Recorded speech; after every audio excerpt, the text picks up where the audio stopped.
রোজার মাস। এখন এই ঈমান যদি বৃদ্ধি না করি নিঃসন্দেহে গুনাহ বৃদ্ধি হবে।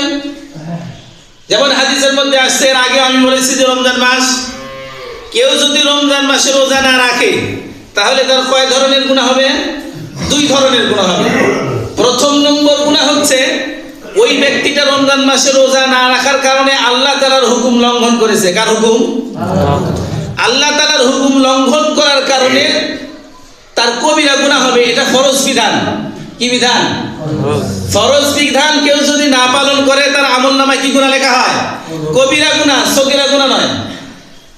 আরেকটি গুনাহ হচ্ছে কেউ যদি রমজান মাসে রোজা না রাখে তাহলে সে খাবে। তা কি বলেন? কথা বুঝেন নাই? কেউ যদি রমজান মাসে রোজা না রাখে তাহলে কি করবে? সে খাওয়া দাওয়া করবে, খাবে, পান করবে।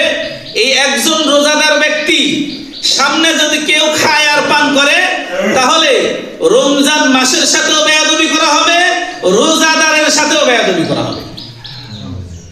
বুঝেন নাই কথা? ঠিক। রমজান মাসের সাথে কিভাবে বেয়াদবি? আল্লাহ তাআলার হুকুম লঙ্ঘন।